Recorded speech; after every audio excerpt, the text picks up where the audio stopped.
hawamjui Minister Gabriel Katiwa, ni yeye huyu ambaye tunaye katika studio zetu za MBCI Radio and TV asubuhi ya leo, ambaye Mungu kwa njia moja ama nyingine anamtumia katika uimbaji. Juzi kumekuwa na ile upper room na imekuwa baraka tu kabisa. Na kumbuka kwamba hata mtumishi wa Mungu Dr. Ipiana amekuepo kwenye ile upper room, na kumbuka kwamba kuna mmoja ambaye alikuwa na share with me the testimony ambao wamekuwa nayo as a family. They just decided to go to the mwanzo yeye hakuwa anajua kwamba kuna upper room. Dada zake, ndugu zake ndio wanamwambia unajua kuna upper room dada. Basi yeye akawa sasa akasema kwamba wacha niende, let me also go and see what is happening. This is a friend of mine. So alipokuja kule, yeye alikuwa amekuja tu. She was just attending to attend because the family members walikuwa na attend. Sasa akasema kama mama anaenda na dada zangu wanaenda, mbona nisiende? And so akaenda, na unaona tu ile place ambayo I'm just here because I'm just here. Lakini nguvu za Mungu zilipomshukia, hata yeye mwenyewe hakuamini. Glory. It was alitoka huko akiniambia Faith Mwema, I wish I wish you were there. Because nilikuwa katika shughuli tofauti. So upper room was such a big niseme nini sasa, yani it was I don't want to call it an event. It was the beginning of an opening katika county ya Nakuru, because it's the first time that we're having such great servant of God kukuja to just to worship. Sio tu kwa ajili ya kuonekana, just to worship, just to be in the presence of God. Na tumalize, mtu ahudumiwe, pata uponyaji wako, nenda nyumbani. It was for me, hiyo testimony ilinifikia. In fact ilinifikia kesho yake tu. Rafiki yangu alikuja kuniambia upper room. Glory to God. It was such a blessing. Mtumishi wa Mungu. Glory. Upper room. Are we expecting more of upper room, or it was just that and then ndo vile? Kwangu upper room ilikuwa kuanzia mwanzo, na ibada kama ile naamini Mungu ataniongelesha tena kuifanya, manake pale tulisaidika sana. Mungu alitusaidia sana kufanya ile ibada. Na kama si mkono wa Bwana sisi hatungeifanya. Ndio maana nasema zinakuja, lakini wakati wa Mungu akituongelesha tufanye ingine, tunafanya tu. Nini kilikuwa kichochezi cha upper room? Upper room nilipata nikiwa maombi. Ilikuja nikiwa maombi at the beginning of the year, hapo February hapo ndio ilikuja. So Mungu alinifanyia aliniambia nifanye hii ibada. Na chochezi langu ni Mungu. Amen. Hiyo ndio kitu ilinisukuma tu kufanya. So all through now you incubated that voice since February. Ndio je kufanyika huu mwezi ambao tunakaribia kumaliza mwaka. Kuna wakati ilifika katika ile maandalizi kakuwa na changamoto tu mapema tu. Kama hatujaanza hata plans. Na ikakaa ni kama tumeachana nayo. Lakini sasa mimi vile nilikuwa nasikia katika moyo, nasikia sina amani, manake sijafanya ile kusudi Mungu ameniambia nifanye. Na ikabidi tu tuifanye. Manake unasikia una amani. Na finally God did it. Amen. And now tunashukuru. We have such testimonies and even more and even more. Kwa hiyo for you upper room was clear direction from God. Sure. I would love that we handle that as well. Kusikia na kufuata sauti ya Mwenyezi Mungu katika safari ya mtu ya uimbaji, ama hata katika safari ya mtu ya wokovu. Umepata faida gani kwa kufanya hivi, kwa kumsikiza Mungu? Manake kuna watu ambao money I have it, so kama ni kwenda kurelease na release ngoma kwa sababu I have money, but there is no clear voice of God leading me into it. So kitu ya kwanza, faith. The reason why niko hapa, mimi naweza sema purely is because of the upper room. Ile sauti mimi nilisikia Mungu akiniambia nifanyie ibada. Ndio maana katika ile harakati tulipata mlima Sayuni. Na mlima Sayuni wewe ukaweza kuisikia. Na ndio ukaniambia nije. So mimi naona faida kubwa sana kufuata ile sauti ya Mungu. Na nimekuwa pia nikililia Mungu katika hii safari ya uimbaji, that Mungu alipea tu platform niweze kusambaza injili through music, And naweza sema ni faida kufuata kile Mungu amesema. Amen. Kuna kitu kingine umesema kwamba uko na pesa, you just do it because you have money. It's not about money. It is about kualign na mapenzi ya Mungu. Hiyo ndio important. So it's not just about, hata I believe not just about hata kwa wale ambao ni waimbaji, hata kwa wengine ambao wameitwa katika areas tofauti, the 7 mountains of influence, aligning. I love that in particular. Yeah. Mtumishi wa Mungu, what do we expect from you? Mambo mengi ambayo Mungu ameweka katika moyo wangu. And after ile ibada kulikuwa na invitation kubwa sana. Amen. Katika maisha yangu. Na Mungu amekuwa akinizungumzia sio mwisho. Ni kuanza tu. Tunaanza. So kuna mambo mengi ambayo inakuja most likely next year. Tuko na mpangilio mzuri wa ibada ambazo takuwa zinafanyika pale church kwetu KG Free Area na pia mji wa Nakuru. Kuna mambo mengi ambayo tumepanga. Mungu akitusaidia ibada ifanyike. Pia next year tuko na live recording. I have a brother by the way anaitwa Ezekiel. Na unganika. We do a live recording again now in Nairobi. And itakuwa pale Nairobi. So dates bado hatujatoa na venue bado. Lakini itakuwa. So we look out for that. Next year God willing, Mungu akitufikisha. Sure. Asante. Safari yako unaweza kusema ni nini ambayo imekuwa inakupropel kwa sana? Mimi naweza sema kukaa karibu na Mungu. Na kutaka kujua Mungu anataka nini. Na kupenda sana Mungu. Na kuishi maisha ya maombi. Hiyo ndo imenisaidia sana. Na pia kukaa chini ya wachungaji. Yes. Yeah. And I love that you may insist pale sana. Kukaa chini ya wachungaji. Kwa sababu naamini kwamba wakati inafika mahali mtu jina limekuwa, kichwa kinavimba. Mtu anasema sasa mimi mambo ya kukaa hapa chini kureceive instructions sitaki. But I've loved that you said hata tulipokuwa tukianza kwamba kukaa chini yao kwa njia moja ama nyingine umpata instruction. And I believe the instruction is what shapes us and is shaping you you know to become a great even minister. Nimekuwa nikijibania tu kuuliza hivi. Nikikuona namuona mtumishi wa Mungu Wilberforce Musyoka. Wilberforce ni mentor wangu ambaye tumetembea kwa miaka. Na kuna mambo kadhaa ambayo naweza sema nimesoma kutoka kwake. Na is a good man ambaye Mungu anamtumia sana. Na tunasoma mambo mengi kwake. Amen. And the secret to remaining humble ni gani? Because I'm imagining eti mtu awe ameinuliwa na Mungu kiasi hichi na bado you remaining humble. Siri ni gani? Maombi. Maombi.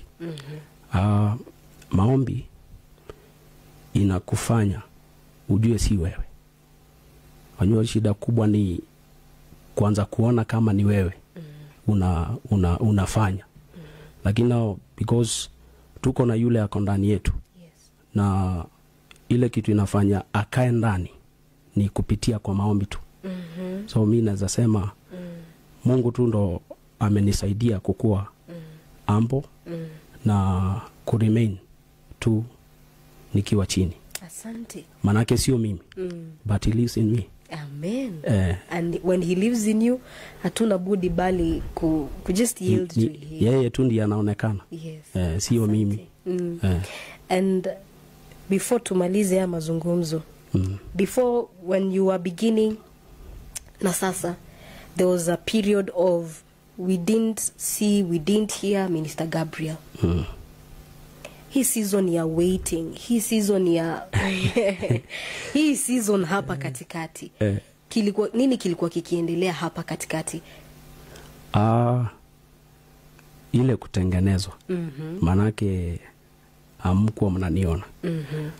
Kuna mtumishi mmoja katika Biblia wananitia moyo sana, Daudi. Yes. Daudi hakuwa anajulikana katika ile nyumba ya Jese. And katika ile harakati ya kukosa kujulikana alikuja kuwa mfalme. Manake Mungu alikuwa anamtengeneza. Ukisoma kitabu cha Psalms, ameandika nyimbo vile alikuwa anakabidhiana na dubu na simba katika training yake. So mimi nimekuwa tu training, na si ati sijakuwa, nimekuwa nikitumikia Mungu, kifanya kazi ya Mungu. And I say nimekuwa tu training. In that season naweza sema umejifunza lesson gani? Mambo ni mengi sana ambayo nimejifunza katika hiyo season. Kungojea Mungu na kufanya wakati wa Mungu. Hiyo ndo nimejifunza. Yes. Ile wakati ambao Mungu anataka ufanye kitu, fanya. That's the right time. Yes. Na ile maono Mungu amekupatia, kimbia nayo. But there are times that when God speaks to us, tunakuwa kama Mary, how will these things be? Kwa sababu unavosema hata kabla mjanza upper room kulikuwa na hizo tu changamoto. Wakati Mungu anatangaza jambo na ni kubwa, tunaweza kukaa pale pa, ndio God you've spoken, but things are not aligning. I'll wait until they align and then me I will do. But wewe unasema wakati Mungu anasema fanya. Now walking in faith. Tell us about it. Hiyo ni jambo la kawaida kwa kila mtu. Kuna kuwa tuna ile kuwaza, hii jambo kweli litakuwa ambalo lilikuwa wakati. But the best thing to handle this issue ni kuamini. Kukuwa tuna imani na Mungu ambaye alikuitia hili jambo. Sisi kufanya upper room, tukuwa na pesa. Tunaweza sema nimeweka pesa fulani. And it's not about money. It's not about money. Kama vile nilikuwa nimesema hapo awali, is about kufanya hiyo kusudi sasa. Mungu akainua watu, na alinua watu sponsors. Sababu tu ya kumwamini. Amen. Kumwamini. Nasikia nakuamini. Nakuamini Bwana. Hiyo kumwamini, hiyo kumwamini tu ndio inaweza kufanya mtu afanye ile kusudi. Ile kusudi ya Mungu. I love this. I love this. That Mungu anaweza sema jambo likae ni gumu, kwa kujaribu, kwa kusema tu sawa, sijaribishi naenda kufanya vile umesema. God commands doors to open. Sure. There are things that are needed for provision. People nini Mungu anatenda. For me it's a testimony.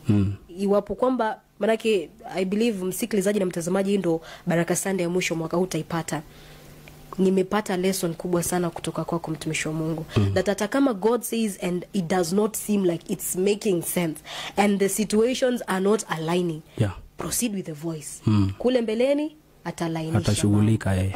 Beautiful. Atashughulika. Because kwa wewe mwenyewe kwa kuamua angalia zile changamoto, ukaingia tu kwa kufanya worship, Mungu akaja amefungua milango ambayo usingefanya vile, naye asingekuwa amefanya vile.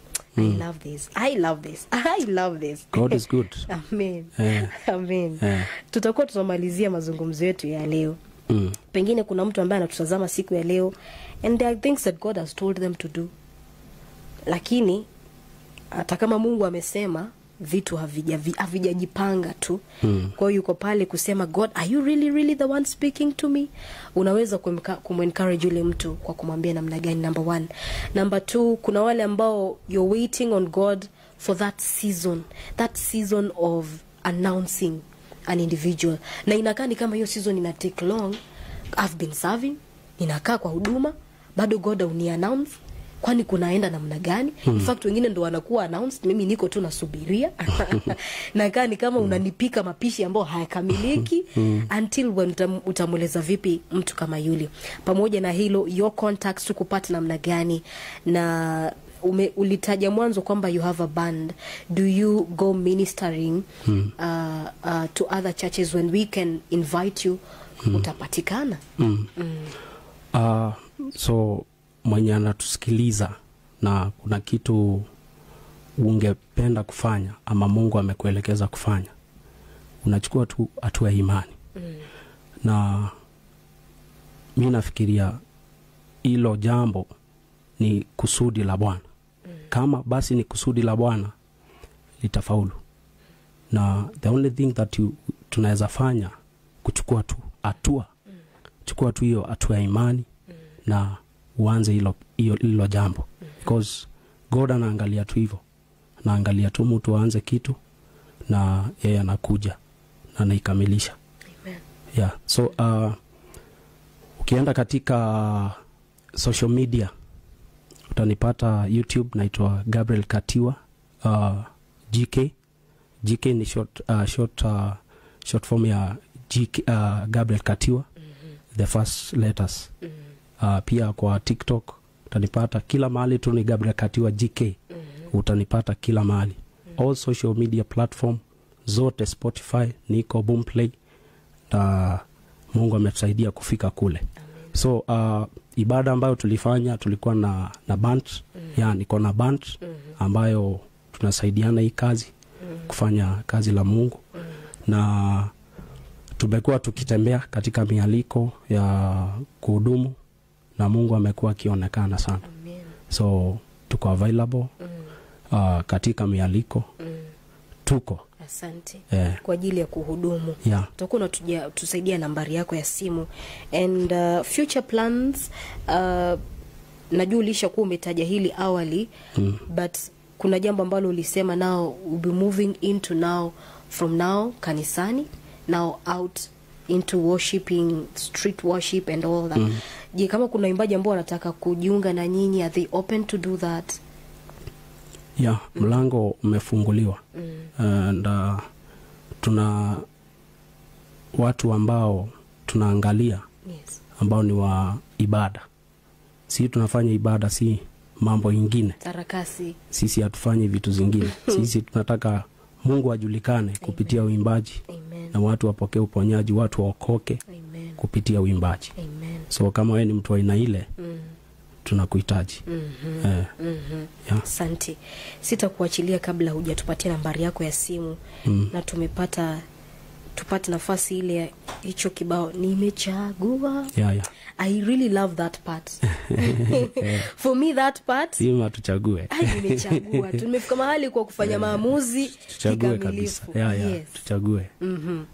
Nambari ya simu 0717 578 407. 0717 578 407 ndio nambari yangu ya simu. Asante. Na mtazamaji amesema kwamba kwenye ile YouTube yake very soon atakuwa na release vibao, hata nisivite vibao, sounds that wakati ule wa upper room alipata kufanya recording. Kwa hiyo check out ile YouTube yake, very soon atakuwa na release pale na itakuwa ni baraka kazi. On 27 this year. Tutakuwa tunaachilia wimbo unaitwa Asante. Sound anthem ya Thanksgiving. Kwa yale mambo Mungu amefanya umwaka. Tunaweza pata kionjo ama tusubirie? Tusubirie. Okay, tusubirie tu. No worries, tutarithia pia hiyo. But just a part, and please sing your favorite part, and also as you sing your favorite part, please sing my favorite part hapo. Nimechagua kwenye hichi kibao cha Mlima Sayuni. Nimechagua kufunza moyo wangu kukuamini wewe Bwana. Nimechagua kufunza moyo wangu kukutegemea wewe Bwana. Nimechagua kufunza moyo wangu kukuamini wewe Bwana. Nimechagua kufunza moyo wangu kukutegemea wewe Bwana. Amen, amen, amen. I believe hata tunapoingia mwaka mwingine ni chaguo tu kabisa tunafanya. Regardless whatever the situations may look like, nitakutegemea, nitakuamini. For me, I didn't know that part of that testimony ya wimbo huo, lakini mpaka imenifanya nikapenda wimbo wenyewe zaidi. That when God speaks and things even don't align, just follow what he says. Ile milango ambayo ulikuwa unatarajia kwamba ati sharti ifunguke ndo hili lifanyike, kumbe kwa kuamini tu hiyo milango inaenda inafunguka. It's a blessing. It's a blessing. Sijui labda pengine una jambo la mwisho tukimalizia. Okay, jambo la mwisho niongeleshe tu watu ambao wanataka kukua katika huduma. Yes. Niseme msikilizaji wangu na mtazamaji, it's very good kukua na kanisa. Na kukua mahali ambapo unakula vya rohoni ni jambo la muhimu sana. Yes. Kukua na mtu ambaye anakuelekeza jinsi ya kufanya mambo. It is very good to have a mentor. So look for a pastor, a man of God ambaye anaweza kukusaidia katika neno na maisha yako itabaki kwa vile. And I really, mbona umeinsist hapo kwa kukua na mentors? Because okay, nimeona watu wengi sana ambao hawatulii. Unapata mtu anataka kuendelea katika huduma, lakini ana kanisa. Unapata ana mchungaji. So unapata katika ulimwengu wa roho unaulizwa wewe ni wa nani? Hatukujui. So ndio na manake na insist because I know kuna baraka pale. Katika madhabahu kuna baraka. Na hapo ndo tumesaidikia. Amen. Amen.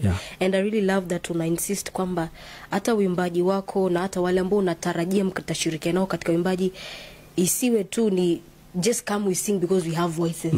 Come because we want to worship God in truth and in spirit. Kama si vile sawa.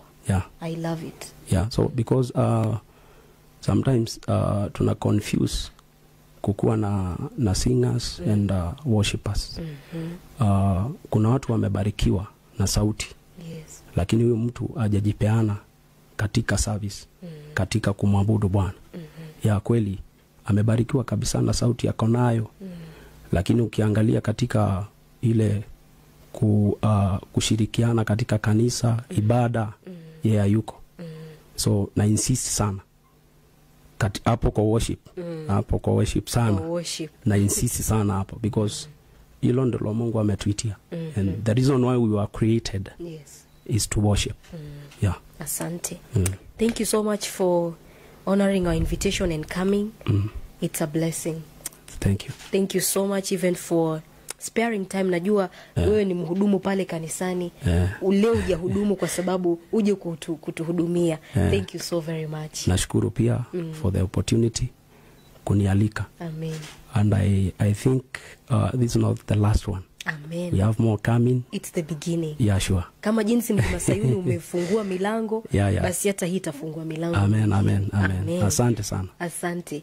Amekuwa ni mtumishi wa Mungu Minister Gabriel Katiwa ambaye ni mwimbaji katika taifa letu la Kenya, and I would say he's a sound from Kenya and beyond.